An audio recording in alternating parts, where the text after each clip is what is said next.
Have you ever heard the claim that African Americans could not eat vanilla ice cream except on Independence Day? Well, today we're going to talk about it. And if you like stories like this, you want to hear more stories like this, you can do so at onemichistory.com. Also, if you'd like to support the channel, you can do so on my Buy Me Coffee on Patreon page in the description below. But without further ado, let's get started. Jim Crow laws enforced a racial segregation in the American South from the 1890s to the 1960s.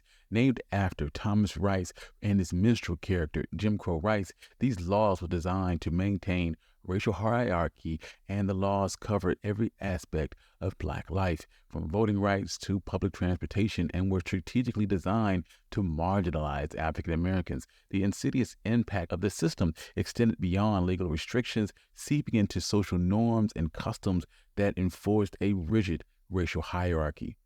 One particular instance of Jim Crow's absurdity was the claim that Black people were prohibited from eating vanilla ice cream except on Independence Day. While there is no direct evidence refuting or confirming this claim, that's because there was no laws or ordinances that expressly banned African Americans from consuming ice cream. This claim seems to have emerged from the societal arena, where riddled with prejudice and unspoken practices. To understand this concept, it's crucial to delve into the idea of Jim Crow laws and how they were formulated and implemented. Jim Crow came in two forms: laws and etiquette. Southern states instituted a rigid system of segregation laws that limited access to public facilities, businesses, transportation, and even leisure activities. But etiquette was unwritten rules that dictated how African Americans should perform in white society. This varied from person to person, but some common norms was not being allowed to handshake a white male or display any friendly gesture to a white woman, avoid eating with whites, and if by chance they found themselves eating together, whites were to be served first.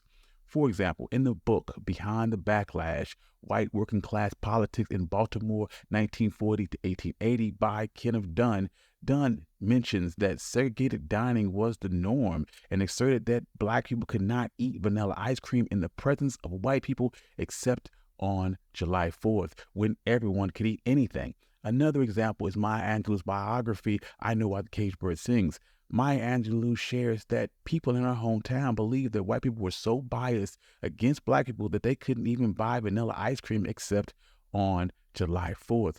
Additionally, ice cream parlors were a social hub for white Southerners and typically off limits to Blacks. If they were served at all, they were relegated to a separate window and prohibited from eating on the premises. What the specific role that vanilla ice cream played in all of this customs seems to be a bit ambiguous. Perhaps the consumption of the popular flavor was merely seen as a privilege reserved for whites. Arguably, the restriction of vanilla ice cream could serve as a clear boundary between Blacks and whites and remind them of their secondary status. Vanilla ice cream seemed to have served as a metaphor of showcasing the unnerving realities of Jim Crow. And in light of this bias, African American community seems to have gravitated more towards butter pecan ice cream. Roasted peanuts were a favorite of Native American communities long before they were incorporated into desserts, but credit for popularizing butter pecan as a culinary delicacy goes to Black Southerners who were known to integrate pecans into traditional dishes, suggesting the familiarity and preference for the ingredient. During segregation years, pecans became an integral part of African American cuisine, especially in New Orleans. The city's cuisine was famous for their pecans, which was tossed with butter and brown sugar before being cast into many different culinary delights. This ultimately led to the introduction into ice cream as a way to implement more ice cream flavors. As African Americans produced, churned, and sold butter pecan through neighborhood parlors, this fostered a sense of community and shared identity and economic independence in these segregated spaces. Basketball player Shaquille O'Neal recounted in his 2001 autobiography, Shaq Talks Back, that his father scolded him for wanting vanilla ice cream and insisting that they only ate butter pecan.